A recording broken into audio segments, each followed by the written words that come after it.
Esta es la tarde en el continente americano. Cuando anochece en Europa y amanece en Asia, así cae la tarde en el continente americano y transcurre la noche y el amanecer en el resto del mundo. La tarde. Hola, bienvenidos a La Tarde de NTN 24, el canal de las Américas. Soy Idania Chirinos. Como siempre, un gusto y un compromiso estar con ustedes en el programa.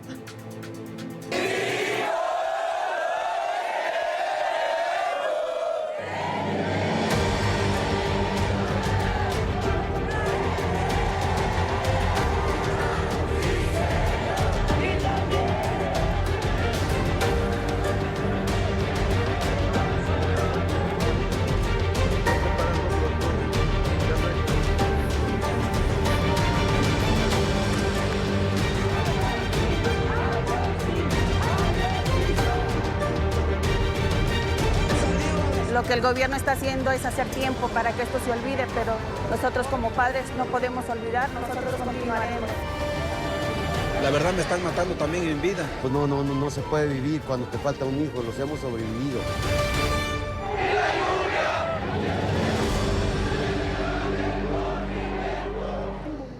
5 años de incertidumbre y de dolor. México conmemora el 5º aniversario de la desaparición de los 43 estudiantes de la Normal de Ayotzinapa. Homenajes, movilizaciones tienen lugar en varias ciudades del país para recordar a los jóvenes y exigir justicia, que es lo único que se ha exigido a lo largo de estos años. En la conferencia matutina, el presidente Andrés Manuel López Obrador se comprometió con las familias a retomar nuevas líneas de investigación. Un proceso que podría incluir una citación a declarar al expresidente Enrique Peña Nieto. ¡Porque vivos se los llevaron! ¡Vivos los queremos! 5 años sin respuestas. México conmemora el 5º aniversario de la desaparición de los 43 estudiantes de la Normal de Ayotzinapa. No podemos estar cansados, hace falta un miembro de la familia y es el que se le está buscando con todo el amor del mundo. Me falta un pedacito de mi corazón. Vamos a llegar hasta las últimas consecuencias y saber qué pasó con nuestros hijos. En medio del dolor y la incertidumbre, los padres de los jóvenes se niegan a aceptar la verdad histórica sobre lo ocurrido en septiembre de 2014, establecida por el gobierno anterior. Que los estudiantes normalistas fueron privados de la libertad, privados de la vida, incinerados y arrojados al río San Juan en ese orden. Cabe destacar que Murillo Caram insiste en que este informe se sustenta hasta hoy. Con la llegada de Andrés Manuel López Obrador al poder, una esperanza renació en las familias. Una promesa que el presidente ratificó hoy en la conferencia matutina. Tenemos el compromiso de encontrar a los jóvenes. Es una prioridad del gobierno.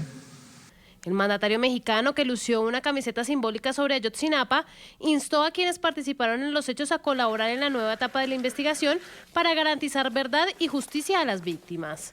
Incluso ofreció una recompensa de $75,000 a quien entregue información sobre los normalistas.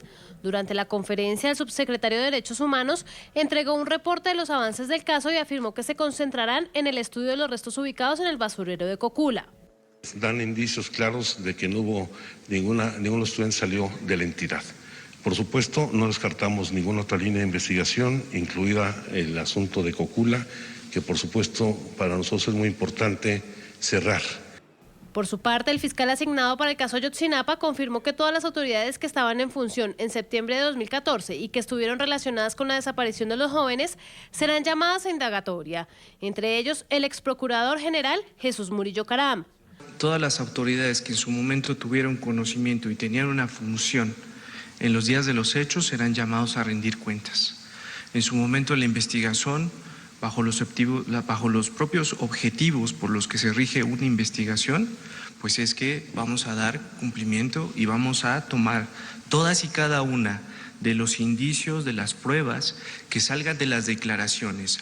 Durante la jornada, movilizaciones y homenajes tendrán lugar en varias ciudades del país. Los familiares de los 43 participarán en una sesión especial de la Cámara de Diputados, donde uno de los representantes hará uso de la tribuna y dirigirá un mensaje ante el Pleno. Estudiantes de universidades públicas convocaron a paro nacional para exigir justicia y se movilizarán esta tarde en la capital del país. La marcha, a la que también asistirán los padres de familia, partirá desde el Ángel de la Independencia y llegará hasta el Zócalo.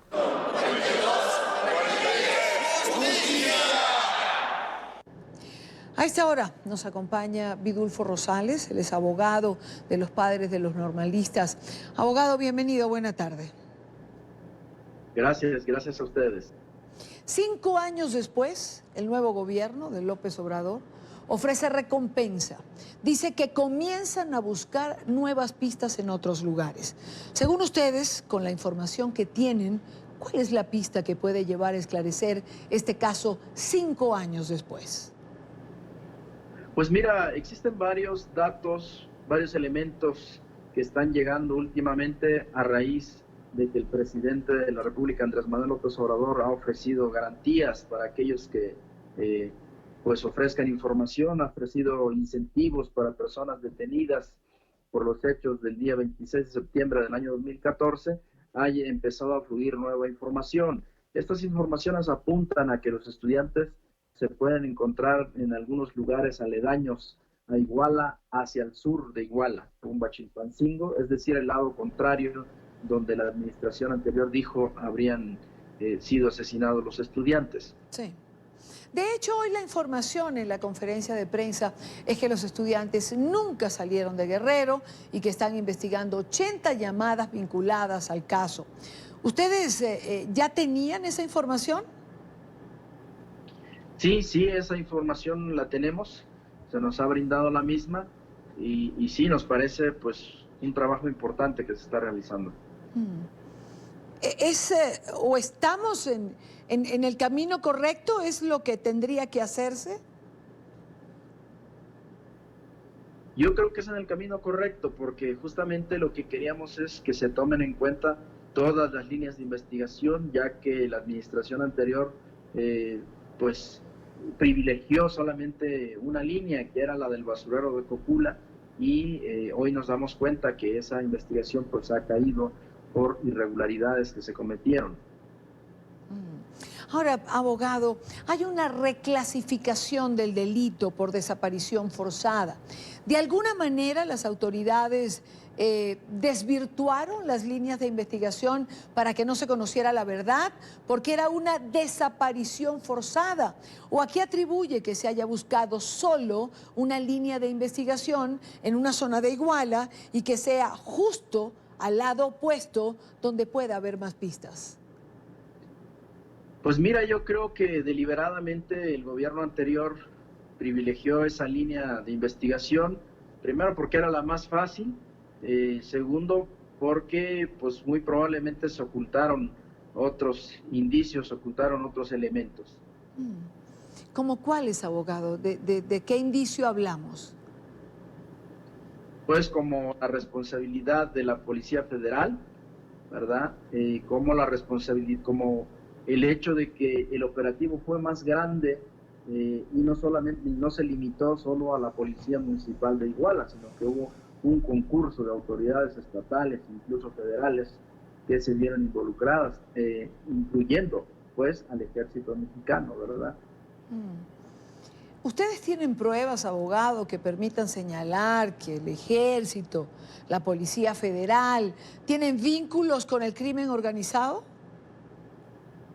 No necesariamente. Por ejemplo, la Policía Federal sí tenemos datos recientes que sí tienen, ellos sostenían un vínculo con la delincuencia organizada, principalmente el grupo Guerreros Unidos, que tenía su área de influencia en Iguala. De la Policía Federal sí tenemos. Del Ejército Mexicano hay algunos indicios también de que por lo menos elementos que estaban adscritos al 27 Batallón de Infantería con sede en Iguala sí tenían vínculos, ¿verdad? Del CISEN lo que tenemos es muy poco. Ellos no han brindado información y por ser un órgano de inteligencia ellos deben tener mucho acervo probatorio de lo que estuvo ocurriendo esa noche y no lo han aportado. Ahora, hoy se confirmó que la próxima semana van a llamar a comparecer a Murillo Karam, el ex procurador, con esta reclasificación por desaparición forzada y con estos indicios de que el Ejército, la Policía Federal tenían vínculos con el crimen organizado. ¿Hasta dónde se tiene que procesar a su juicio a Murillo Karam. ¿Tiene alguna base para decir que estaría indiciado, llevarlo, pues como comúnmente se dice, hasta las últimas consecuencias? Mire, yo creo que Murillo Karam principalmente tendrá que responder por la serie de irregularidades que se cometieron en la investigación, particularmente la tortura de que fueron objeto muchos detenidos, para que estos confesaran la famosa verdad histórica que conducía como final último de los estudiantes el basurero de Cocula. Sí. Ahora, abogado, ¿y el gobernador, qué hay con él?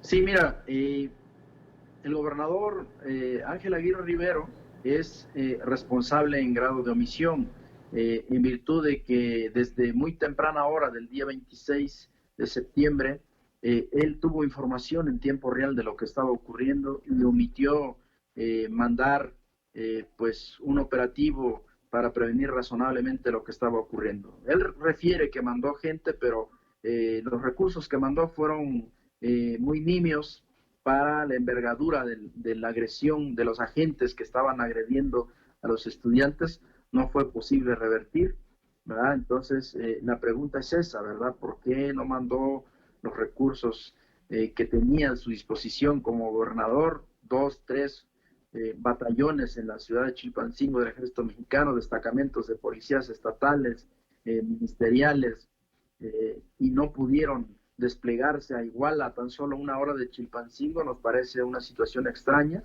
¿verdad? Él nunca hizo acto de presencia en Iguala, entonces hay muchas omisiones por las cuales el gobernador tendría que responder. Y en cuanto al expresidente Peña Nieto, abogado. Mira, pues habría que ver las investigaciones, ¿verdad? Habría que ver qué tanta responsabilidad le resulta. Yo creo que también puede haber omisiones de su parte, porque se le estuvo exigiendo una intervención directa luego de los primeros días de los hechos. Él a menudo refirió que ese era un problema del orden local y en el cual él no iba a intervenir, que eso era de incumbencia de las autoridades estatales de Guerrero. Y bueno, hubo una intervención de la Federación hasta el día 4 de octubre, es decir, casi 8 días después. ¿Tienen ustedes confianza en el actual gobierno mexicano? Es decir, para que pueda llevarse hasta las últimas consecuencias a estos funcionarios implicados, y que ya nos ha compartido usted cuáles son los diferentes grados de involucramiento o responsabilidad que tendría cada uno de ellos. Pues hasta ahora ha habido señales positivas de su parte, pero bueno, nosotros repetimos lo que dicen los padres de familia y las madres de familia: la confianza se habrá de construir en el camino. Por ahora ha puesto condiciones para realizar una investigación distinta, para realizar una investigación más pronta, objetiva e imparcial, y bueno, ya en el camino veremos cómo vamos construyendo esta confianza. ¿Piensan, abogado, demandar al gobierno mexicano, el sexenio anterior? Porque, pues al parecer entonces no solo hubo fallas en el debido proceso, sino inconsistencias. Y pues ahora comienzan a liberar a muchos de los que estuvieron obligados a declarar. Pues lo que estamos pidiendo es nosotros que se inicie una investigación por estas irregularidades en que incurrieron funcionarios de la administración pasada. Hoy por hoy, abogado, 5 años después, ¿qué es lo que pueden en realidad encontrar? Hay un lema, lo oíamos en los videos del principio: vivos se los llevaron y vivos los queremos. En realidad, ¿qué se espera a 5 años de esta desaparición? Pues lo que se espera es encontrar verdad y justicia, ¿verdad? Lo que se espera es encontrar y dar con el paradero de los estudiantes y esclarecer los hechos y quitar las responsabilidades a los que resulten implicados en estos hechos. Quiero agradecer a Vidulfo Rosales, abogado de los padres, de los normalistas, por estos minutos en NTN 24. Gracias por acompañarnos. Gracias a ti y que estés bien, hasta luego. Buena tarde. 5:17 minutos, hora costa este. Revisamos otros temas de la agenda informativa del día. Es noticia la muerte del expresidente de Francia, Jacques Chirac, a los 86 años. Aunque no fue informada la causa del deceso, en un comunicado se indicó que el exmandatario falleció rodeado de sus seres queridos. Chirac, recordemos, que gobernó Francia entre 1995 y el 2007, presentaba problemas neurológicos desde que dejó su cargo. El exmandatario es recordado además por reconocer el papel de Francia durante el Holocausto y por oponerse a la invasión estadounidense a Irak en el año 2003. Es noticia un sismo de magnitud de 5,7 que sacudió a Estambul, la ciudad más grande en Turquía. Cientos de personas evacuaron las estructuras en donde permanecían tras el fuerte movimiento telúrico. El alcalde de la ciudad informó que hasta el momento no habían reportes sobre víctimas mortales.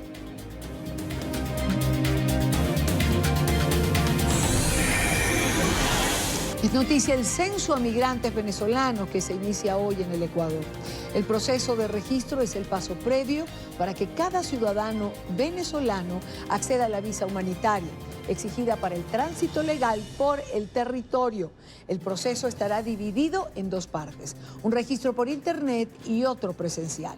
El censo iniciará en ciudades como Quito, Guayaquil, Manta, Esmeraldas y Santo Domingo y se extenderá cerca de 6 meses. Los venezolanos que entraron de manera irregular deberán pagar una multa. ¡Sin violencia! ¡Sin violencia!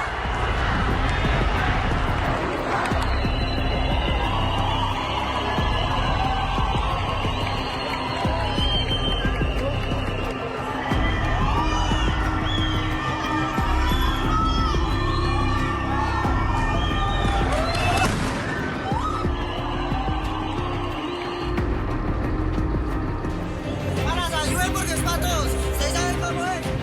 Carro que venga con pasajeros o les devuelve la plata o los bota o sencillamente atengas a las consecuencias.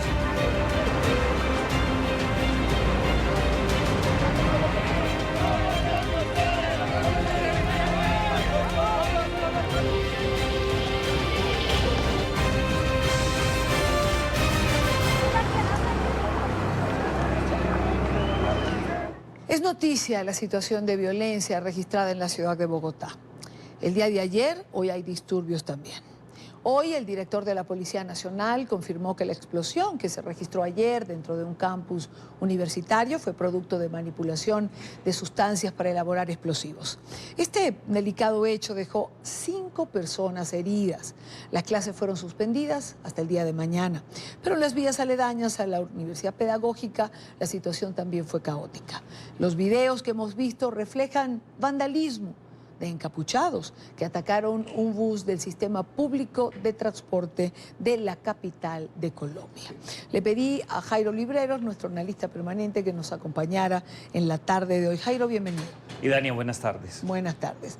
No solamente hay que referirse a lo que veíamos ayer, lo veíamos en las imágenes, sino que lunes y martes también se produjo un extraño paro de transporte, y digo extraño porque los sindicatos no estaban detrás del mismo, porque nadie entendía muy bien quién estaba organizando, porque también se produjeron escenas de violencia, bajaron a los pasajeros, le cayeron a pedradas a las unidades. Luego, ayer vimos lo que teníamos en imágenes y hoy hay disturbios nuevamente. ¿Cerraremos la semana así en la capital de Colombia? Creo que sí, Dania, y lamentablemente cuando uno analiza esto en contexto, de manera particular que estos brotes de violencia se producen precisamente cuando no está el presidente de la República, brotes de violencia que se concentran en Bogotá y que tienen el elemento de excusa de ser una manifestación estudiantil más una manifestación de transporte, pero sabemos muy bien que no todos los transportistas están involucrados en actos vandálicos y mucho menos los estudiantes en Colombia, particularmente las universidades que hemos mencionado, la Universidad Distrital, la Universidad Javeriana, lo que ocurre hoy en la Universidad Nacional. Creo, Dania, que estos pequeños brotes son coordinados, son brotes que buscan generar una sensación de caos que afecte las elecciones del 27 de octubre y creo que puede existir una mano por detrás, que no me atrevería a dar nombres porque no tenemos la información, pero resulta ser muy extraño y este tipo de comportamientos, si algún país lo conoce, es precisamente Colombia. Ahora, Jairo, ¿por qué además, es decir, el presidente Duque está como tantos otros presidentes en este momento cumpliendo compromisos en la ciudad de Nueva York con la Asamblea General de Naciones Unidas, donde además Colombia y la intervención del presidente Duque era esperada por las denuncias que había anunciado iba a presentar en relación a Nicolás Maduro? Y en paralelo, justo cuando hay esta cita internacional, ocurren estos brotes de violencia. Así es, y Dania, uno de los temas que más preocupa y que alarma a servicios de inteligencia que hemos podido verificar que tienen una preocupación particular, pero también a otro tipo de instituciones como la Fiscalía General de la Nación y la propia Policía Nacional, que tiene un papel importante para contener este tipo de problemas que alteran la convivencia pacífica en la ciudad capital. Es muy llamativo, hace parte quizás de una línea que uno no quiere reconocer, pero de pronto hay manos de otros países que están interesados en opacar lo que es la presentación de Iván Duque como presidente de los colombianos y de manera particular la entrega de un dossier en donde queda claro con precisión de detalles, con coordinadas, con elementos que no dan debate y de manera particular demuestran la capacidad que tiene el Palacio de Miraflores de proteger, de promover, de financiar a grupos terroristas colombianos que han encontrado en Venezuela, pero particularmente en el régimen de la dictadura, la posibilidad de tener garantías de impunidad. Son elementos que generan mucha preocupación, y Dania, elementos que lo llevan a uno a pensar que esa mano que está manejando las cosas no solamente está interesada en enviar un mensaje de caos en Bogotá, sino que lo que ocurre en Bogotá se ha visto a nivel internacional como para decir que el presidente Duque tiene un país en donde presenta capacidades, avances y elementos de juicio muy importantes, pero mientras que lo hace en su propia ciudad capital, las cosas están mal. Hablemos de las elecciones del 27 de octubre, Jairo, dentro de este ambiente enrarecido. Las elecciones se encuentran bajo un ambiente que no conocíamos hacía unos 4 a 6 años. Son unas elecciones que son muy importantes por dos motivos. En primer lugar, porque son las primeras elecciones territoriales tan pronto se firma el acuerdo de paz. Todos sabemos, en América Latina podemos tener una referencia particular que el 1 de diciembre del año 2016 empieza a regir ese proceso de paz y desde esa época no había elecciones territoriales. ¿Y por qué son determinantes? Porque casi el 50% de las líneas principales de intervención, de trabajo y de mejoramiento giran en torno de asuntos eminentemente territoriales. Llegan nuevos alcaldes que van a tener el mandato constitucional, el mandato del plan de desarrollo del presidente Duque y el mandato del proceso de paz. Es determinante a ver si existe la posibilidad real de adelantar un proceso de implementación, pero también son importantes porque son las primeras elecciones donde llegan mandatarios a trabajar de la mano con Iván Duque, el nuevo presidente de los colombianos. Va a existir un adelanto. Duque al 1 de enero del año 2020 va a tener año y medio de gobierno y ese empalme siempre es difícil. Ese mandato es complicado, especialmente cuando arranca, porque ya hay una hoja de ruta claramente identificada del presidente Duque, pero van a llegar más de 1.100 hojas de ruta municipales, 32 hojas de ruta departamentales. Eso demanda un proceso de engranaje muy fuerte. Ahora, es también un proceso importante porque viene precedido de, lamentablemente, el asesinato de varios candidatos. Y hay quien habla de un proceso electoral sumamente violento o por lo menos manchado con anterioridad por la violencia, que no se había tenido en el anterior, Jairo.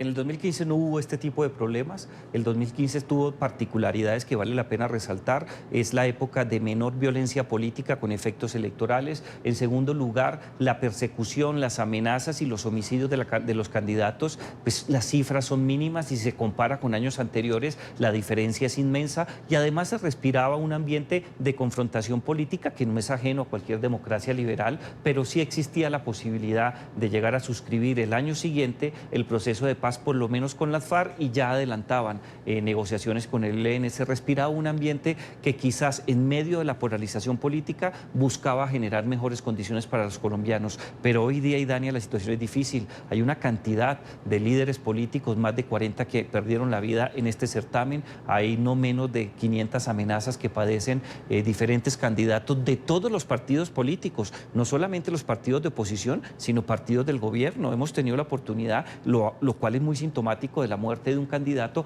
que representa o representaba los intereses del Centro Democrático, el partido de gobierno, pero también hay muertes de defensores de derechos humanos, de líderes sociales, de excombatientes de las FARC. Hay una situación que uno podría calificar de pesimismo y el ambiente un poco turbio por cuenta de esta situación.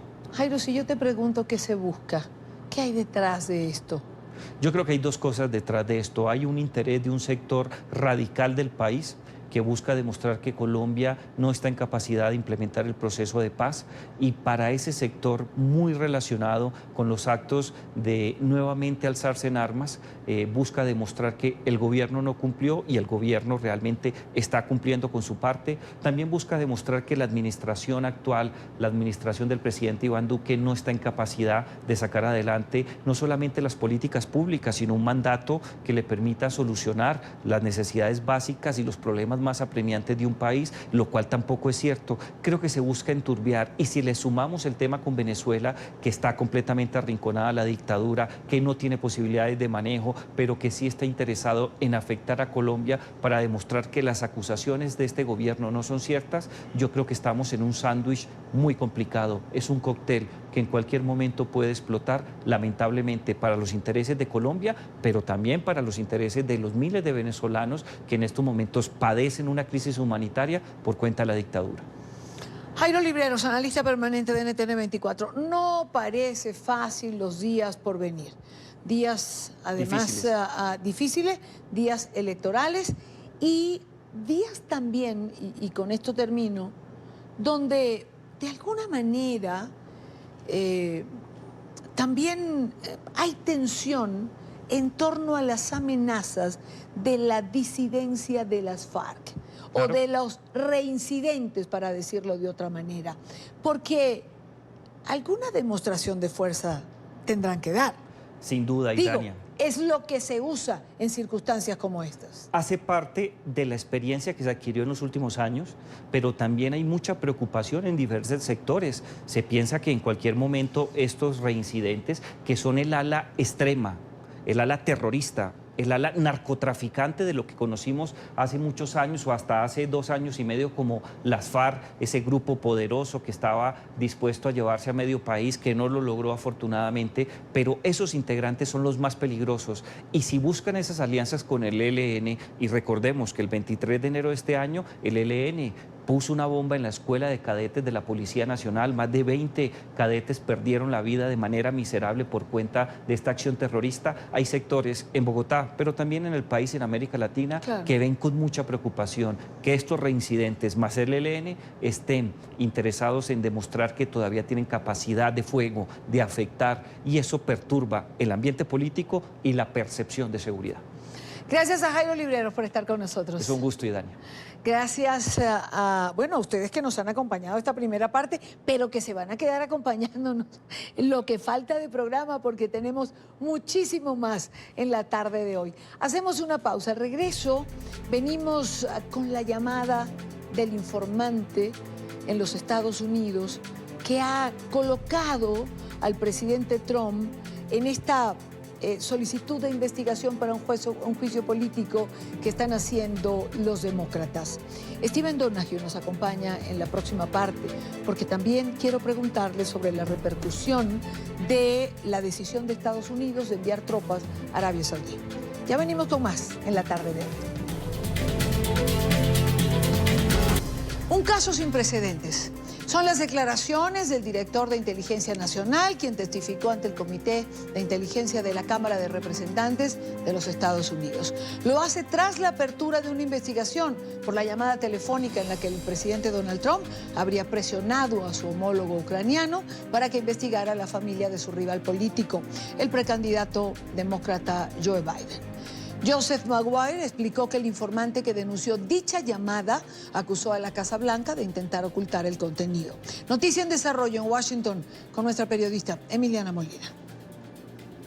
Hola, ¿qué tal? Muy buenas tardes. Pues en las últimas horas el Comité de Inteligencia reveló el informe del denunciante que desencadenó una investigación que podría llevar a un posible juicio político y la posible destitución del mandatario estadounidense Donald Trump. Esto después de la polémica llamada entre el ejecutivo estadounidense y su homólogo ucraniano, donde Trump le pide a este que investigue a su rival político Joe Biden. Esto podría constituir un delito en Estados Unidos, pues se le pide de parte del mandatario estadounidense Donald Trump al presidente ucraniano la investigación que podría favorecer al Ejecutivo en las campañas presidenciales del 2020. Todo esto mientras el Congreso está a punto de irse a un receso el próximo 30 de septiembre. Donald Trump sigue en la mira mientras se agudiza la polémica tras su conversación con el presidente de Ucrania. Graves acusaciones siguen saliendo a la luz. El informante anónimo que denunció la llamada que el mandatario estadounidense sostuvo con Volodymyr Zelensky para solicitarle su colaboración para abrir una posible investigación por corrupción vinculada al ex vicepresidente Joe Biden, señaló que la Casa Blanca habría intentado ocultar la conversación. Aseguró que la oficina presidencial ordenó retirar la transcripción del sistema digital que se usa habitualmente para distribuirla entre los miembros del gabinete. De acuerdo con un documento revelado este jueves por el Comité de Inteligencia de la Cámara de Representantes, el integrante de la inteligencia estadounidense que procedió con la denuncia contra Trump expresó su preocupación por un presunto intento del líder republicano para solicitar interferencia extranjera en las elecciones del próximo año. En el curso de mis tareas oficiales he recibido información de varios funcionarios del gobierno de Estados Unidos que el presidente de Estados Unidos está utilizando el poder de su cargo para solicitar la interferencia de un país extranjero en las elecciones estadounidenses de 2020. El reporte de la queja del informante además señala que este nunca tuvo acceso directo a la transcripción de la llamada entre Trump y Zelensky, sino que se basó en datos que le entregaron otros funcionarios. Y es justamente en esa declaración en la que se apoya la defensa del presidente de la Unión Americana para asegurar que se trata de un fraude. Sin embargo, todo lo hasta ahora dicho por el denunciante ha podido ser verificado tras la divulgación de las transcripciones. Hoy el Ejecutivo dijo que la denuncia de este informante debe ser tratada como un caso de espionaje y de traición. Es una desgracia para nuestro país, es otro episodio de la cacería de brujas y claramente también creo que simplemente están inventando historias en donde no las hay y como ustedes quieran llamarlo, creo que esto es vergonzoso. Es algo terrible para nuestro país. Ellos no se les debería permitir esto, pero ellos saben que lo están haciendo porque van a perder las elecciones, es lo que están haciendo ahora. Mientras tanto, en el Comité de Inteligencia testificaba Joseph Maguire, el director en funciones de las Agencias Nacionales de Inteligencia en Estados Unidos. Este asegura que no es un político y que tampoco es una persona partidista, que más bien su deber está en honrar la Constitución y el servicio público, en especial en este tipo de situaciones sin precedentes. No soy partidista y no soy político. Creo en una vida de servicio y me siento honrado de estar a la orden de ese servicio público. Quiero subrayar que creo que el denunciante y el inspector general han actuado de buena fe a lo largo de todo el proceso y tengo motivos para creer que lo han hecho todo de acuerdo con el manual y han seguido la ley. Por supuesto que voy a garantizar la seguridad de él o la informante. No me corresponde a mí ni tampoco a la Dirección de Inteligencia opinar sobre la interacción del presidente de nuestro país. Mientras tanto, Nancy Pelosi, la líder de la Cámara de Representantes, junto a otros demócratas, acusan a Trump de encubrimiento. Hay acciones que corresponden a un encubrimiento cuando tienes un sistema de almacenamiento electrónico de información que es específicamente para propósitos de seguridad nacional y tienes algo que sirve al presidente políticamente y decides que podría no serlo, entonces puede que no quieras que la gente lo sepa y lo escondes en algún otro lugar. Eso es un encubrimiento. Cualquier otra explicación que pueda haber, y la explicación también es que es un encubrimiento. Y el presidente ha estado involucrado en un encubrimiento todo este tiempo. La Constitución de los Estados Unidos, que prohíbe estrictamente que un presidente acepte algún tipo de ayuda en este contexto de un gobierno extranjero, y ahora está pidiendo a un gobierno extranjero que lo ayude en su elección. Y mientras tanto, en las afueras del Congreso, un poco más de 20 manifestantes protestaban pidiéndole a legisladores que cancelaran el receso el próximo 30 de septiembre y más bien se quedaran en Washington solucionando esta crisis política. Esta es toda la información que tenemos desde el Capitolio. Emiliana Molina para NTN 24. Gracias, Emiliana. Gracias por la información. Quiero saludar a Steven Donahue, director de McClarty Asociados. Steven, bienvenido. Gracias por acompañarnos. Buenas tardes, Idania, ¿cómo estás? Bien, bien, Steven, buenas tardes. Ambos sabemos de qué nos reímos. Steven, ¿quieren los demócratas destruir al país o al Partido Republicano, como ha señalado el presidente Trump? ¿O es válida la apertura de una investigación para ir a un juicio político, a un impeachment? Yo creo que han habido muchas razones por el cual el Congreso esté listo para entrar a un juicio político, por lo menos hacer las investigaciones. La manera en la cual este gobernante está usando su poder es muy fuera de lo normal.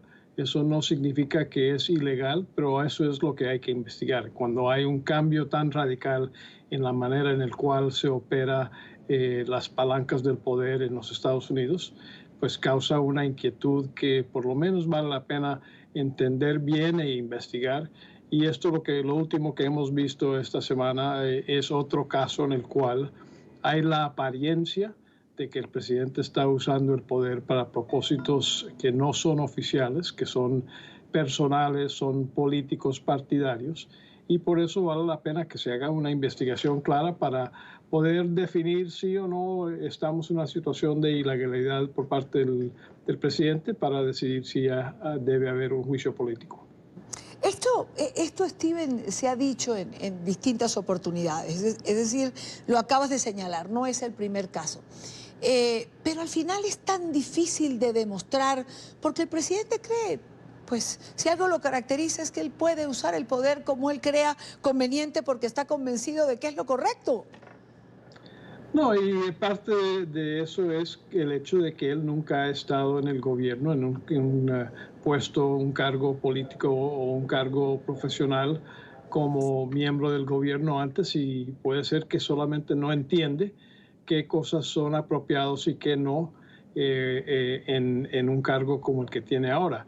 Pero de todos modos, si hay apariencia, si hay humo, pues hay que investigar a ver si hay un incendio o no, para que se haga bien las cosas. De solo aparentar de que no deben hacer una investigación porque no es conveniente, ya no es creíble. Yo creo que es momento para que se haga la investigación, que sea una investigación clara, transparente, abierta, y que veamos y que el pueblo vea si o no hay crímenes que se han cometido o temas que no están dentro de un marco normal para un gobernante del país más poderoso del mundo. Volviendo al caso en sí, Steven, el director de inteligencia que hoy compareció frente al Congreso dice que el informante en cuestión habría actuado de buena fe. ¿Esto de alguna manera es darle peso o credibilidad a lo que está denunciando? Bueno, hay un sistema dentro de los servicios de inteligencia muy clara, un reglamento que define las maneras en el cual un miembro de esas instituciones de inteligencia pueden poner una queja formal al inspector general cuando creen que hay un abuso del sistema de inteligencia o de la situación que vean.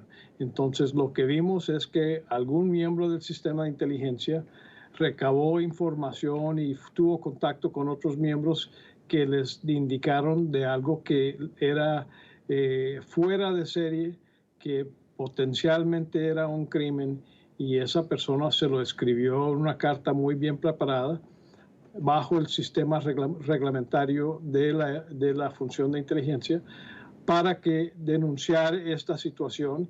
Y el inspector general hizo una investigación de 2 semanas para ver si era creíble y si era urgente, que son los 2 parámetros que rige en el reglamento y la ley, para proteger a esta persona, al denunciante. Y si es algo que es en esta queja que es creíble y urgente, entonces tienen la obligación de entregarle una copia de la queja a las comisiones de inteligencia del Congreso, que son los que velan por los intereses del sistema de inteligencia y que son los que supervisan el buen uso de los sistemas de inteligencia del país. Y en este caso eso es lo que se hizo y es claro para mí, viendo tanto la ley y las obligaciones y viendo la situación, y ahora que es más o menos los detalles de la queja están disponibles, que sí hubo por lo menos suficiente información para hacer una investigación y para entregárselo a las comisiones del Congreso. Por supuesto, el ambiente preelectoral enrarece todo lo que está ocurriendo. De lado y lado. ¿Puede esto...? Desafortunadamente, ya casi estamos en un tiempo donde las campañas son perpetuas. Por cierto, solo el día después de que el presidente Trump fue inaugurado, declaró que estaba en campaña para la próxima elección 4 años después. Así es. Así que, claro, es una situación muy partidista en el cual estamos viviendo en este país. Sí, y esto ocurre, digamos, en nuestros países, pero vaya que Estados Unidos nos está copiando, pero al pie de la letra, más o menos. Además, esto contribuye a polarizar el ambiente igual electoral. Pero esto, digamos, va a llegar en un momento, está en la Cámara de Diputados, es difícil que el Senado lo apruebe. La pregunta finalmente termina siendo, ¿puede afectar esto la reelección del presidente Trump o puede también beneficiarlo? Porque es un hombre que finalmente maneja los medios, siempre tiene que tener un enemigo para políticamente sacarle provecho a la situación.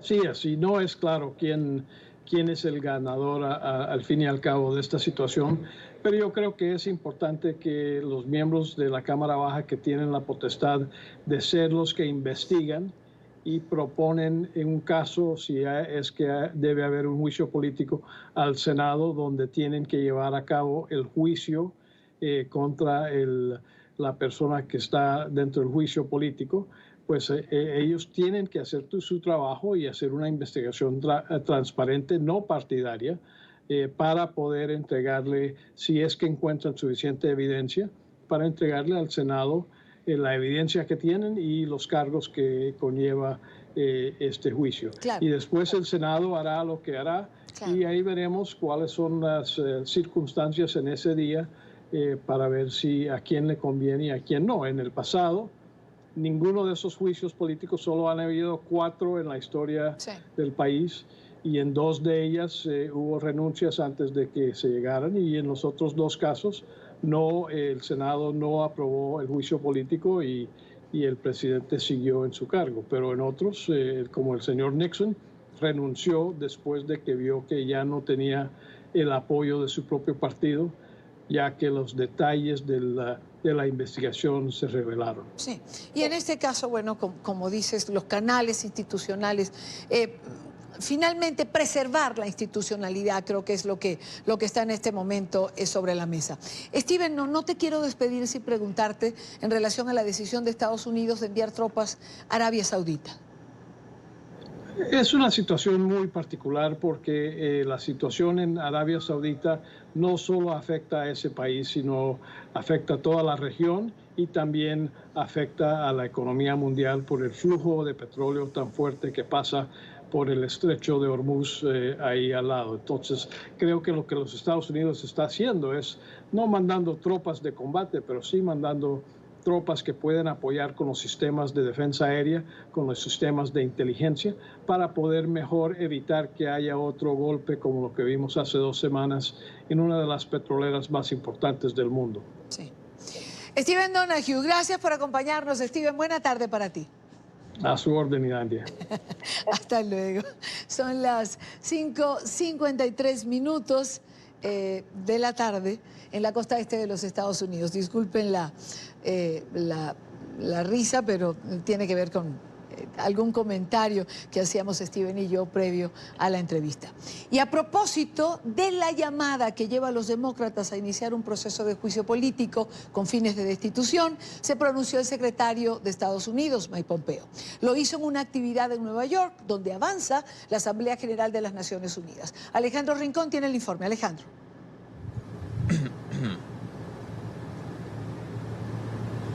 Hola, Idania, televidentes del Canal de las Américas. La ciudad de Nueva York ha sido epicentro de un conjunto de importantes noticias que tienen ahora justo toda la atención de la opinión pública, no solo aquí en los Estados Unidos, sino a nivel internacional. La primera de ellas, pues, esta polémica llamada que comentabas, a la cual reaccionó hoy el jefe de la diplomacia estadounidense, dado que una de las dudas que han trascendido en las últimas horas sobre este caso es qué tipo de participación o de rol pudo tener la administración Trump para influir dentro de la labor de los diplomáticos de los Estados Unidos en Ucrania.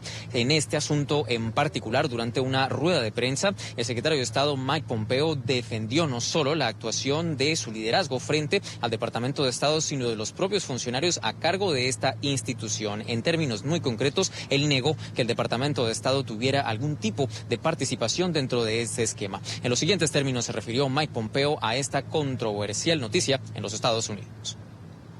Respecto a los lazos que tiene Estados Unidos, también con el tema de la corrupción en Ucrania, es lo que estamos haciendo con el presidente y esperamos que podamos ejecutar y alcanzar esos logros de cara al futuro. Sabemos que es importante para Ucrania, pero también para toda Europa, y esperamos llegar y cumplir estos objetivos. El Departamento de Estado ha estado trabajando muy fuerte tratando de alcanzar estos objetivos. Antes de ese comentario que ustedes acabaron de ver, el secretario de Estado Mike Pompeo introducía su encuentro con la prensa alrededor de uno de los argumentos que mayor controversia ha generado en los últimos meses en la comunidad internacional y se relaciona directamente con la guerra en Siria. Estados Unidos denunció hoy a través del jefe de la diplomacia estadounidense que, de acuerdo con sus servicios de inteligencia, existe la información suficiente para creer que se utilizó gas cloro en un ataque de parte del régimen de Bashar al-Assad en contra de las facciones de oposición en medio del conflicto de Siria, que lleva ya al menos unos 9 años. En los siguientes términos, el gobierno de los Estados Unidos hizo esta denuncia en contra de Bashar al-Assad. Estamos también llevando a otras naciones para que saquen adelante todas estas iniciativas en contra de los regímenes que usan armas químicas. Los Estados Unidos y otro grupo de naciones muy pequeños han discutido sobre este gran peligro a lo largo de Oriente Medio. Esto es una gran barrera en esa región. Estados Unidos está tomando nuevos pasos responsables para tener un mejor futuro para todos. Claramente hay un conocimiento previo que tenemos, que ahora mismo desde el Departamento de Estado estamos revisando, que son consistentes con los objetivos que nosotros tenemos ciertamente, y básicamente nosotros simplemente vemos que se está usando esto para mejorar una relación con los Estados Unidos y Ucrania, para construir una mejor oportunidad también.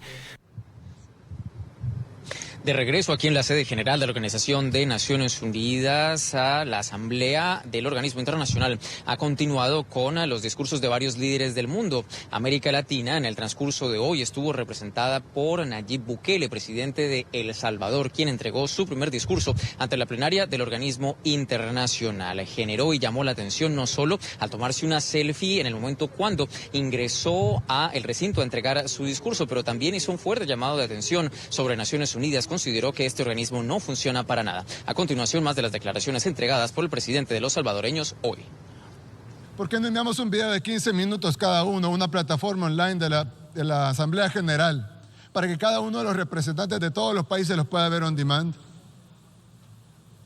cuando les sea conveniente, y no tener que dejar de hacer las cosas importantes que requieren atención en sus países? Las sociedades orgánicamente han avanzado, pero las Naciones Unidas no. Debemos cambiar, adaptarnos y aceptar el progreso.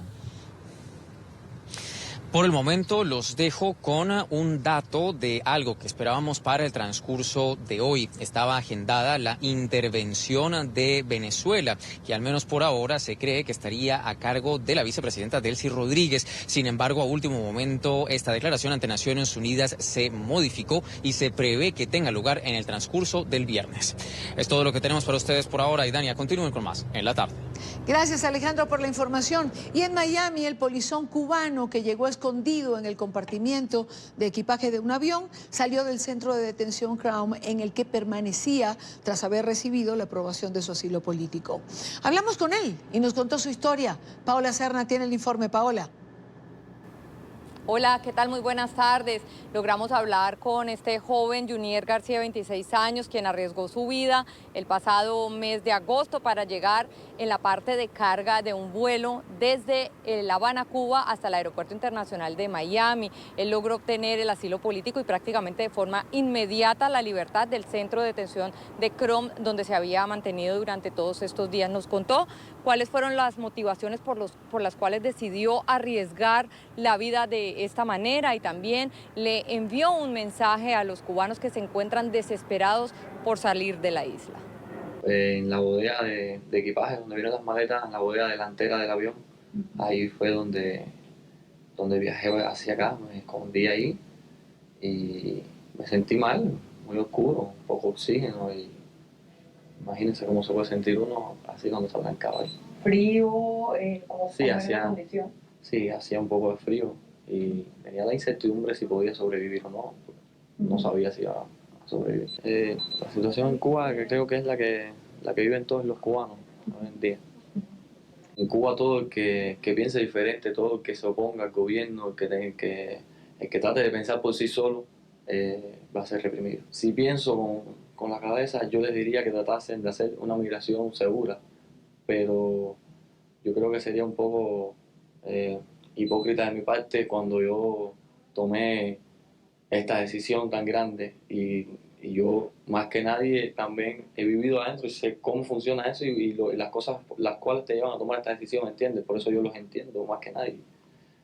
Pero cuando uno tiene cuando uno tiene tiempo para pensar, le diría que tratasen de tomar una migración segura, pero al ver la desesperación y lo que uno vive adentro, yo no les puedo pedir que hagan eso realmente.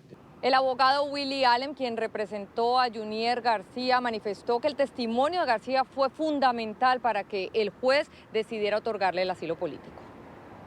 Yo te puedo decir a ti que el testimonio de él fue clave. Sin el testimonio de él no hubiéramos ganado nunca. Yo tuve expertos que testificaron también, pero al final del día, Junier testificó por casi 2 horas. El testimonio de él fue sumamente creíble, muy fuerte. Explicó la vida de un joven en Cuba, explicó los sueños que él tenía, explicó lo que existía en Cuba, dio muy detallada forma de explicar cómo escapó de Cuba y creo que su testimonio, bueno, yo sé que el testimonio de él fue la razón por la cual estamos aquí hoy y él ganó su asilo. Junier García nos comentó que por lo pronto se va a enfocar en aprender inglés, también se radicará en el estado de Georgia, donde viven varios de sus familiares y espera también próximamente poder traer a su hija y a su madre, quienes viven en la isla de Cuba. La información desde Miami, Paola Serna para NTN 24. Gracias, Paola. Buena tarde para ti. Tiempo de una nueva pausa en la tarde de hoy. Al regreso, la marcha de las togas en Venezuela exigiendo justicia. Más allá, la Comisión de Derechos Humanos ha recibido una resolución que no fue aprobada por varios países que pretenden presentar una nueva, ya que piensan que esta no nombra una comisión investigadora de lo que pasa en Venezuela. Esto y más al regreso, ya venimos. Trabajadores del sistema judicial venezolano se concentraron hoy en la dirección ejecutiva de la magistratura para denunciar que en el país no hay Estado de Derecho, cosa que sabemos, pero ellos lo denuncian. Durante la denominada Marcha de las Togas, los abogados aseguran que la justicia en Venezuela se consigue con dólares y amigos dentro del madurismo. Este es un informe de Oliver Fernández en Caracas.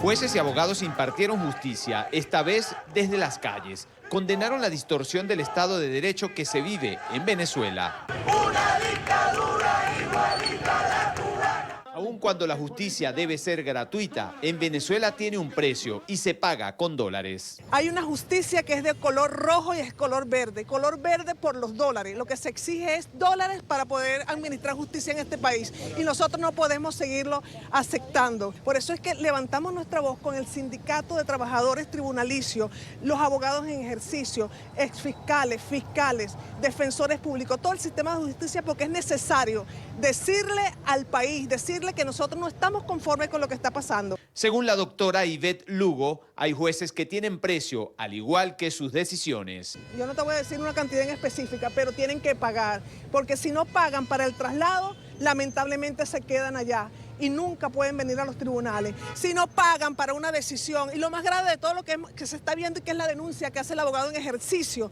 es que por cualquier diligencia tiene que pagar, y eso no es posible. El ciudadano que clama justicia se siente, en los momentos se siente que está desamparado, porque ni siquiera los abogados podemos hacer nada por ello, porque si no existe en este país, lo voy a decir con toda responsabilidad, si no hay paga, no funcionan los tribunales. Desde hace 20 años se ha construido un sistema judicial para perseguir. La justicia no existe. El sistema de justicia está operando para tratar de quitar la competencia de la Asamblea Nacional, para perseguir a aquellos que actúan a nombre del ciudadano. Lo peor del sistema de justicia venezolano es que precisamente reina la injusticia.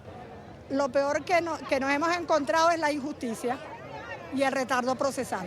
Y la justicia que no se da a tiempo no es justicia. Los abogados de la República de Venezuela dándole la cara al país y exigiendo respeto para nuestro libre ejercicio de la profesión en este país, que se respete el Estado de Derecho, que se respeten los derechos humanos de los venezolanos. No hay independencia en el Poder Judicial, lo ejerce el Ejecutivo y los jueces son nombrados a dedo y obligados a obedecer. Los jueces son nombrados a dedo y si esos jueces no obedecen lo que se le impone desde el Tribunal Supremo de Justicia, lamentablemente van a la calle. Tienen que ser obedientes. Y es que la orden de un juez en Venezuela no vale nada. Muchos de los presos políticos tienen orden de excarcelación y los cuerpos de seguridad del Estado se han negado a cumplirla. En Caracas, soy Oliver Fernández, NTN 24. Gracias a Oliver Fernández, y ya que de justicia hablamos, el Consejo de los Derechos Humanos de Naciones Unidas adoptó hoy una resolución que pide al Estado venezolano cumplir las recomendaciones que la alta comisionada Michelle Bachelet presentó en julio pasado, incluyendo el fin del uso excesivo de la fuerza, de las ejecuciones extrajudiciales y de la tortura. La resolución fue aprobada con 18 votos a favor, 23 abstenciones y 6 votos en contra de los países que consideraron que el documento es demasiado transigente con Venezuela y hará que el régimen no asuma ninguna responsabilidad por las graves violaciones de derechos humanos cometidas dentro del territorio. Para profundizar sobre este tema, quiero darle la bienvenida a Laura Lousa. Ella es defensora de los derechos humanos, directora de la ONG Acceso a la Justicia y que ha estado allí en estas sesiones del día de ayer. De hecho, compartíamos algo de lo que ella misma decía el día de ayer. Vamos a ver si logramos tener esta comunicación para ver qué ha pasado con ese documento que se presentó y con el que al parecer presentarían los países del grupo de Lima, que sería presentado el próximo viernes. ¿Tenemos a la señora Lousa con nosotros? Se cayó la llamada que... Ok, ya nuestro equipo de producción está tratando de poner a Laura Lousa al aire para saber exactamente qué fue lo que pasó. Si no, pónganla en la línea, por favor. Ok, ¿tenemos a la señora Lousa? Laura, buena tarde, gracias por acompañarnos. Hola, ¿qué tal? ¿Cómo estás, Idania? Gracias por invitarme. No, gracias a usted. Sé que tenemos problemas con la señal, pero me parece importante explicar por qué el documento presentado lo catalogan de transigente, permisivo ¿en qué? Perdón, no escuché bien, me disculpo. No se preocupe. ¿Por qué el documento que ha sido presentado y que tuvo 23 abstenciones y 6 votos en contra es considerado transigente con el gobierno o con el régimen de Maduro? Sí, te explico, Idania. La situación es que ese documento fue un documento presentado por Irán y fue un documento que, vamos a decir, detrás de bastidores promovió el gobierno venezolano para evitar que se instalara la comisión de investigación, que es lo que estamos proponiendo las ONG nacionales e internacionales como Human Rights Watch, que han sido quien ha promovido eso con Amnistía Internacional. La resolución que realmente es la que es importante, es la que se va a votar mañana, donde lo que se logra es que se instale una comisión o una misión de esclarecimiento de hechos, en inglés se llama Facts Finding Mission, que va a durar 1 año y es la que incluso puede establecer responsabilidades individuales y llevar casos o situaciones ante la Corte Penal Internacional. Entonces, esa es la que nosotros estamos promoviendo y el gobierno trató de evitarlo y puso esta como de contrapeso. No está tan mal para ser del lado del gobierno, así de mal está visto el gobierno y como tú bien dices, tuvo 23 abstenciones porque efectivamente es muy transigente, pero lo importante es la que viene mañana. Mañana va a presentarse otra resolución. Entiendo que la presentan los países del Grupo de Lima, que es la que propone la formación de esta comisión investigadora. Es correcto, pero no va a ser la comisión investigadora porque la jugada del gobierno fue, mira, yo voy a... Lamentablemente hemos perdido la comunicación con Laura Lousa. Hemos tenido problemas ciertamente con esta comunicación. Me dicen si la tenemos o no o pasamos al otro tema. La teníamos en cámara, se cayó. Bueno, lo básico de esta información es que esta resolución que fue presentada por Irán, que fue promovida por el régimen venezolano, como les comentaba al comienzo, ha tenido 23 abstenciones y 6 votos en contra. Se va a presentar otra, que es la que propone la formación de esta comisión investigadora, que es la que tiene peso como para llevar lo que se investiga a la Corte Penal Internacional. Esto va a ocurrir mañana, lo decía la propia señora Lousa, así que seguramente mañana tendremos una mejor comunicación con ella para saber qué ha pasado. Vamos a otro tema porque tengo varias cosas todavía. Hablando de derechos humanos, Estados Unidos sancionó al ex líder del régimen de Cuba, Raúl Castro, y también a sus hijos. La decisión está motivada por el apoyo de La Habana al régimen de Nicolás Maduro. Según el Departamento de Estado, integrantes de las fuerzas de seguridad cubana han estado involucrados en graves violaciones de derechos humanos y abusos en Venezuela, incluyendo la tortura. Respeto. A las 6:18, hora Costa Este, quiero saludar a Rosa María Payá, directora ejecutiva de la Fundación para la Democracia Panamericana y presidenta de honor de la Red Latinoamericana de Jóvenes por la Democracia. Rosa María, bienvenida, gracias por acompañarnos. La reacción inicial, ¿esto lo esperaban, lo aplauden?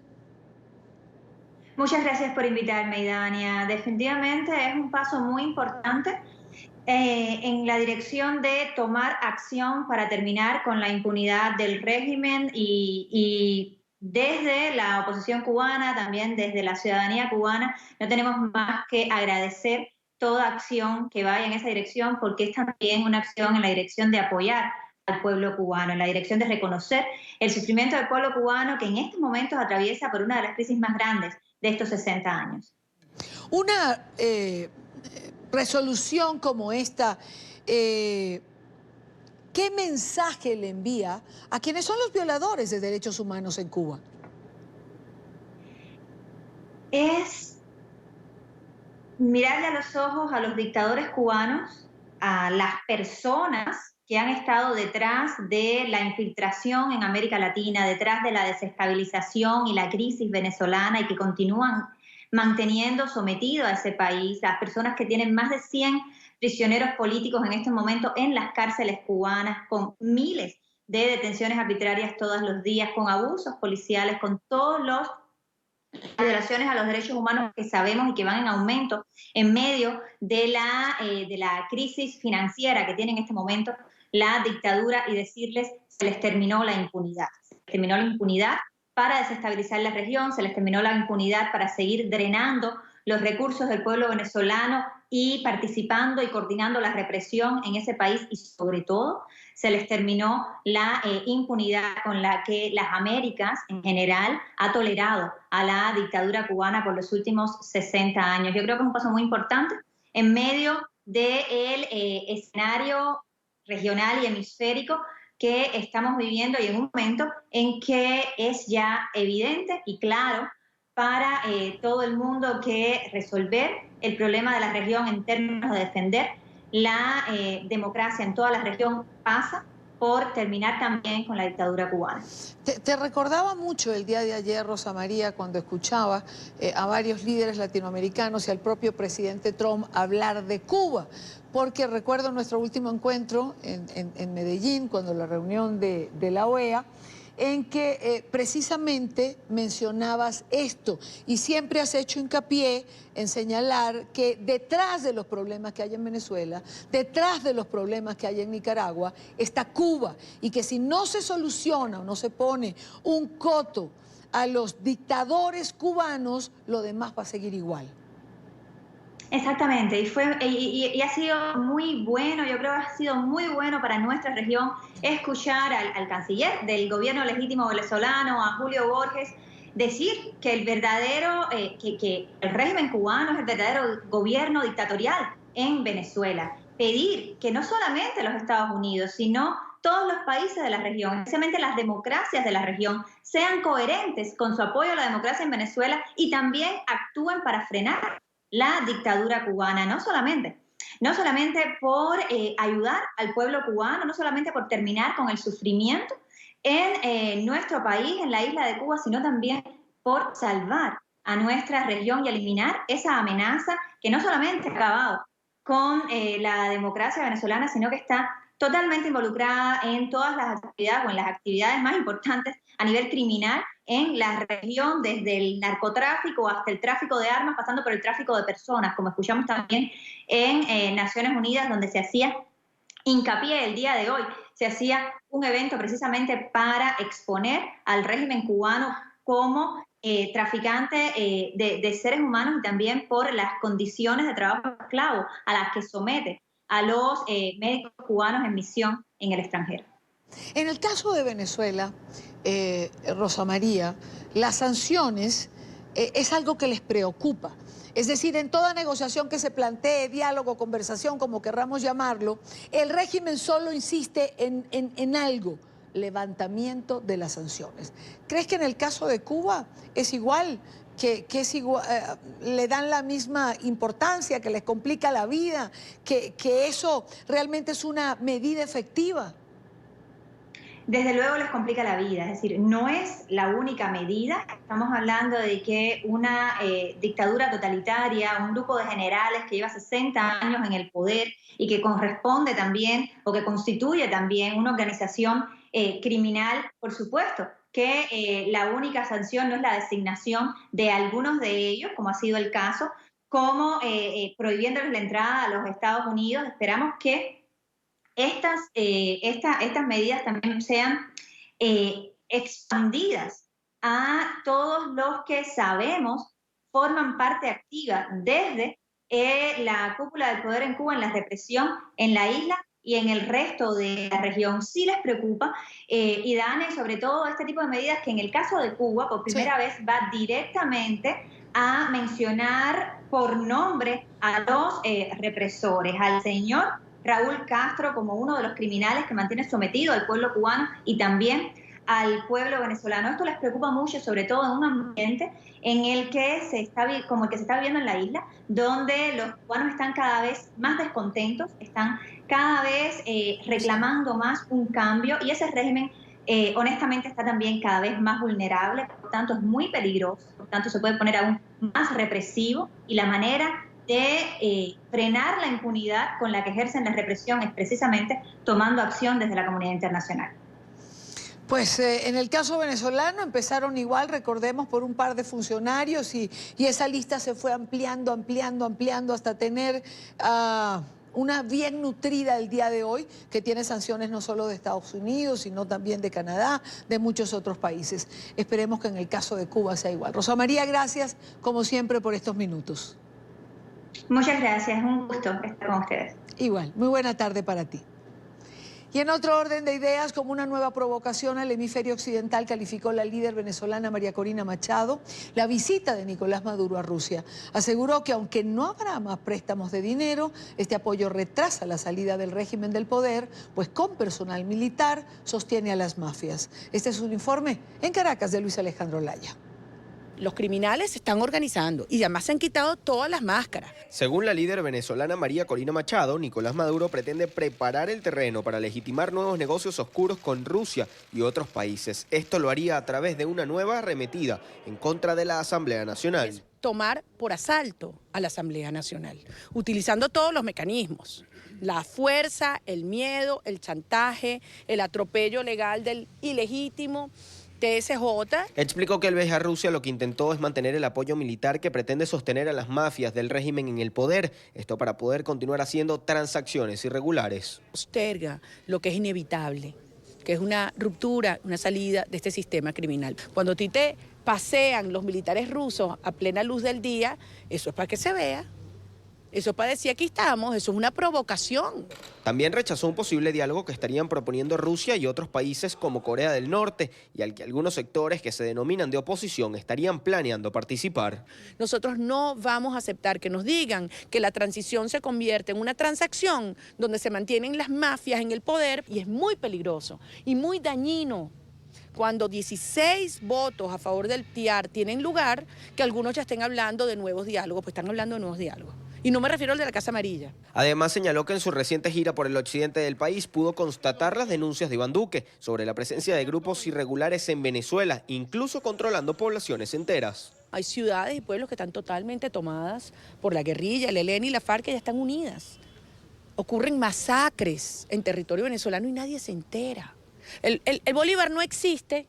Ustedes van por las carreteras y en los puestos en la calle están productos colombianos con precios en pesos. Asimismo ha señalado que no puede haber un falso diálogo, que no se puede mantener, aparte de las mafias en el país, que el cese de la usurpación debe acabar con todos los que hoy ejercen acciones irregulares en Venezuela. Desde Caracas, Venezuela, para la tarde de NTN 24, Luis Alejandro Laya. Pausa en la tarde. Los invito a suscribirse a nuestro canal en YouTube, el canal de NTN 24.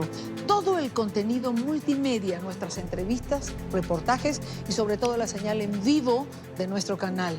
Conéctese a la información, conéctese a NTN 24. Hacemos una pausa y al regreso, aunque usted no lo crea, en Guatemala, en el Congreso, se aprueba una comisión para investigar a la CICIG, a la Comisión Internacional contra la Impunidad, que durante 12 años tuvo logros reconocidos a nivel internacional. Ya venimos. Continuamos con más en la tarde de hoy, investigación para los investigadores.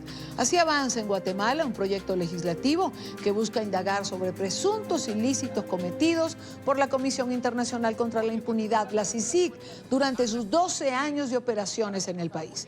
Por cierto que hoy, en su último discurso ante la ONU, el presidente Jimmy Morales arremetió contra esta instancia auspiciada por Naciones Unidas. Dijo que dicha comisión vulneró los principios de la soberanía nacional. La CICIG terminó su trabajo en el país centroamericano a principios del mes de septiembre, recordemos, por orden del presidente Morales, luego de que el organismo pidiera investigarlo por presunta financiación ilegal de su campaña presidencial. Porque Guatemala le abrió las puertas a Naciones Unidas para que nos apoyara a luchar contra la corrupción y la impunidad. Sin embargo, la baja moral y el poco profesionalismo del excomisionado de CICIG lo llevó a cometer una serie de acciones que los buenos guatemaltecos no estamos dispuestos a tolerar ni a olvidar. Exijo a esta asamblea que se haga un informe exhaustivo del actuar de la CICIG en Guatemala con objetividad conforme a los hechos. Está con nosotros en esta parte del programa Luis Hernández Asmitia. Él es diputado y secretario de esta comisión creada en el Congreso. Diputado, buena tarde. Gracias por acompañarnos. Muy buenas tardes. ¿Quiénes conformarían esta comisión y cuánto tiempo tendrían para realizar esta investigación que están planteando? Bueno, la comisión se conformó hace 2 días en base a un decreto legislativo con todas las competencias de ley que tiene el Congreso de la República. Hoy la conformamos 5 diputados y ya tuvimos la primera reunión el día de ayer, en donde más o menos establecimos cuáles son los objetivos a lograr, que están basados en los mismos atributos que nos mandata el decreto. Somos 5 diputados que conformamos dicha comisión y que va a estar desde hace 2 días hasta el 10 de enero del próximo año. ¿Investigar qué, diputado? Es decir, 12 años de trabajo de una comisión internacional cuyos logros y éxitos fueron reconocidos en el plano internacional en muchas oportunidades. Bueno, recuérdese que la comisión fue solicitada hace 12 años ante las Naciones Unidas. Fue un experimento porque ha sido el único país en donde se ha llevado a cabo esto y fue ratificado dicho convenio por parte del Congreso. Es normal que después de que se acabe una comisión podemos entrar en un proceso de investigación para poder determinar tanto los aciertos como los desaciertos de dicha comisión. Y nos da la facultad, porque es la facultad que nos da la Constitución Política de la República de Guatemala, el poder fiscalizar y poder determinar si se cometieron algún ilícito, alguna ilegalidad o cuáles fueron los aciertos que se cometieron, porque recuérdese que el convenio estaba muy claro cuando se firma con Naciones Unidas. Era el fortalecimiento del sistema de justicia y el poder investigar cuerpos clandestinos fuera del margen de la ley, y por lo tanto la comisión lo que va a poder determinar es el cumplimiento de dicho convenio. Pero, digamos, el propio presidente Jimmy Morales reconocía al comienzo en su campaña y al comienzo de su gobierno los logros de la CICIG, pero justo cuando se planteó una investigación a su persona fue cuando decidió estar en contra de lo que la CICIG había hecho hasta ese momento. Mire, esa investigación ya ha sido ampliamente discutida. Es una investigación que le hacen a sus hijos por que se hubiera podido dilucidar en un proceso administrativo y no hacer todo lo que la CICIG hizo en su momento. Independientemente de lo que el presidente Morales haya llegado a declarar ante Naciones Unidas en esta última discurso o en el primero que tuvo en Naciones Unidas, hoy el pueblo que es soberano, que es el que escoge al Congreso de la República, en el Congreso de la República la gran mayoría de los diputados, y por eso se crea este decreto, tenemos que encontrar a ver qué fue lo que verdaderamente pasó. Hay muchas denuncias sobre ilegalidades que se cometieron y la idea es poder ser muy objetivos y muy éticos en investigación. Es una gran responsabilidad que nosotros como diputados podemos hacer, porque al final de cuentas vamos a describir el último capítulo de la CICIG y va a ser el capítulo que va a denotar si es que hubieron ilegalidades, si se cumplió el convenio que se firmó, y si hubieron ilegalidades vamos a denunciar ante las autoridades competentes. Ahora, yo le pregunto, diputado, dado que usted dice que es un compromiso de la comisión, por supuesto, pero si yo le pregunto, ¿se le reconoce a la CICIG de entrada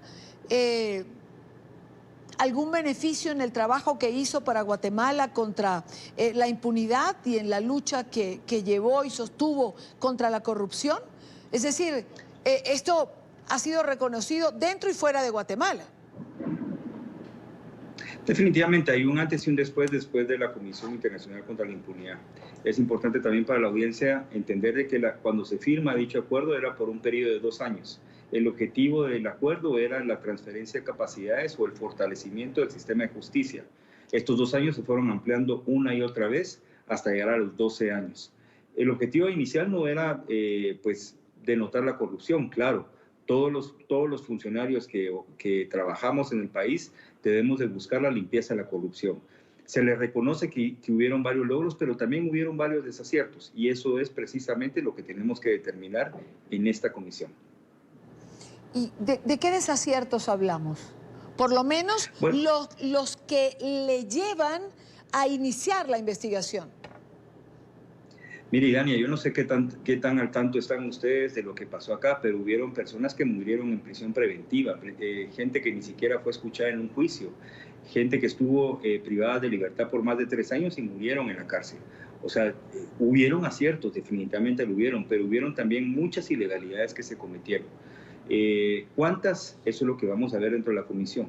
Reitero, estos van a ser a puertas abiertas, van a haber audiencias en donde estamos invitando al pueblo de Guatemala y a cualquier persona que se haya sentido agraviada por parte del actuar de la Comisión Internacional contra la Impunidad, los vamos a escuchar. Si encontramos alguna ilegalidad a lo largo de estas audiencias, a lo largo de estas investigaciones, pues nosotros haremos las denuncias respectivas ante los entes competentes, ya sea el Ministerio Público o el organismo judicial. Ahora, una última acotación, diputado. En el caso de que alguien haya muerto dentro de la cárcel por algún proceso de la Comisión Internacional contra la Impunidad, pues no es su responsabilidad, sino del sistema penal de Guatemala, ¿no? No necesariamente, Idania, porque posterior a su muerte fue declarado que no tenía la culpa en el proceso. O sea, hubieron, y de esto le estoy contando que son varias personas, no solo es una.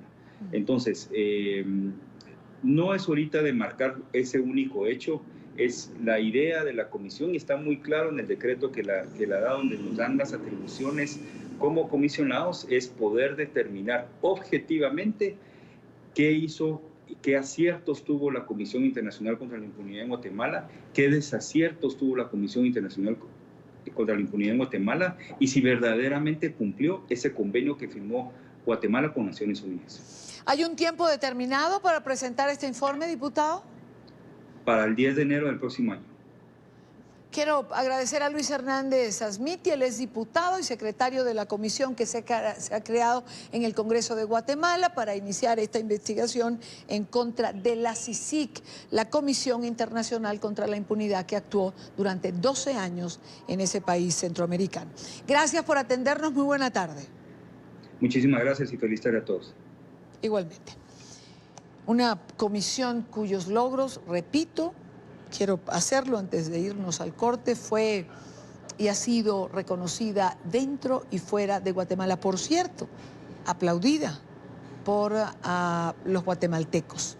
Las encuestas que se realizaron después de que el presidente Morales decidió no renovar el convenio y pedir la salida de la CICIP, no estaban precisamente de acuerdo.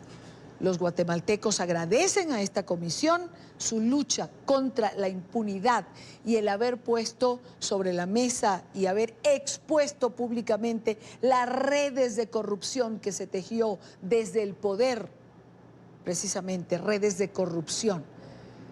Pero el Congreso ha decidido investigar a los investigadores, como decíamos al comienzo. Pausa en la tarde, regresamos. Álvaro Dávila nos acompaña en Ciencia, Salud y Tecnología. Como cada jueves, Sosa, hay dispositivos nuevos que les vamos a mostrar. Hay uno en particular que los va a sorprender. Ya venimos.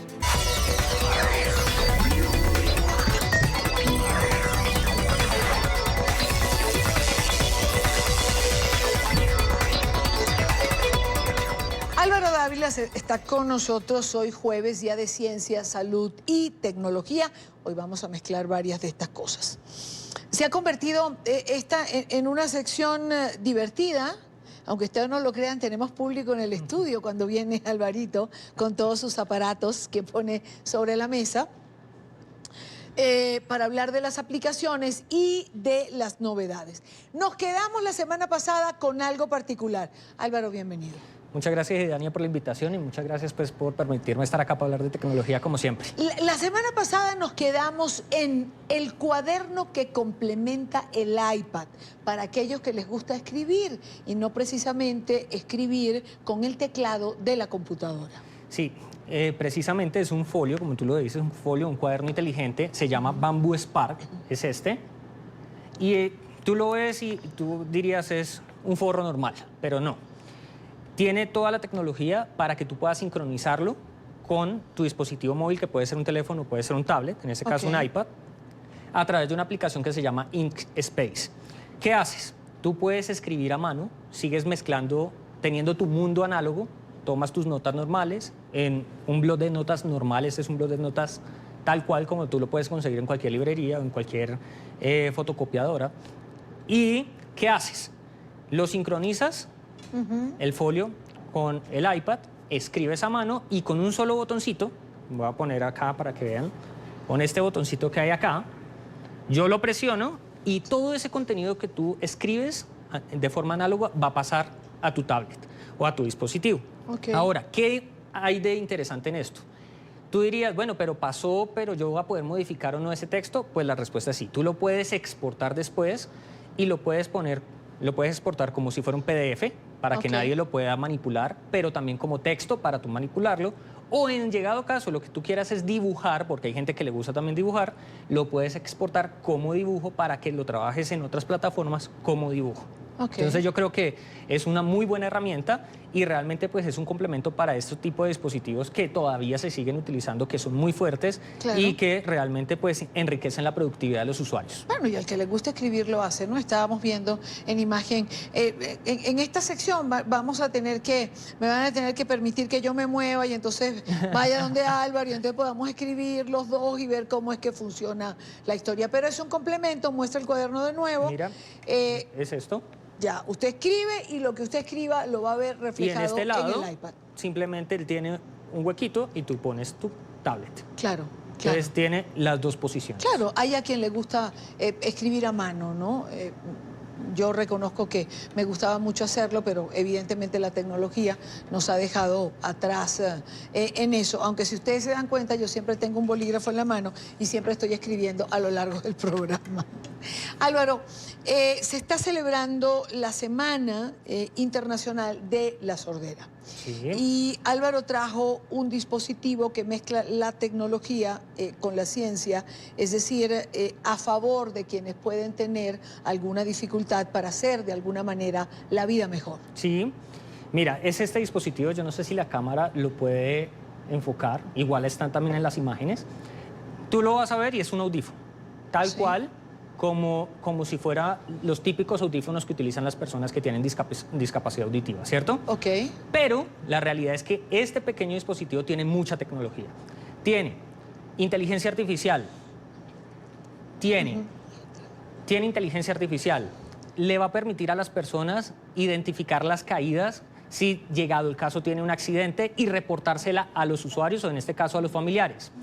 Otro punto adicional que es muy interesante y es que te va a permitir hacer un monitoreo de tu salud y bienestar. Es decir, te va a medir todos tus movimientos, te va a medir tus pasos y hay una parte que es beta, que es una función beta que te va a permitir medir toda la parte de frecuencia cardíaca.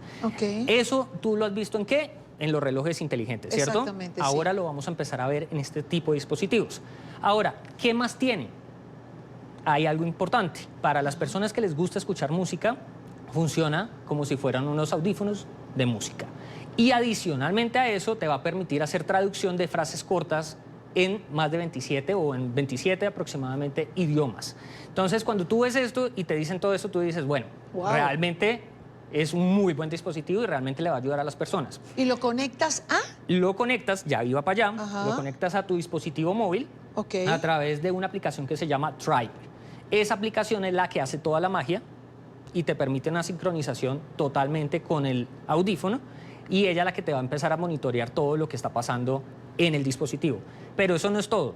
También tenemos el micrófono Plus.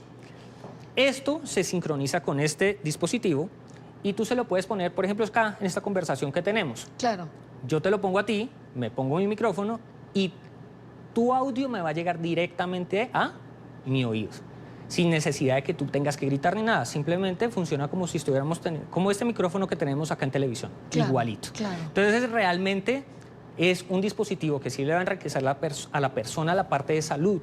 Claro. Y le va a permitir ir un paso más allá y disfrutar otro tipo de cosas que generalmente no se disfrutan. Claro, y relacionarse con la tecnología de una manera más afable, es decir, poner la tecnología al servicio de su salud para tener mayor calidad de vida. Mira, por ejemplo, la organización, te voy a pasar un dato de la Organización Mundial de la Salud.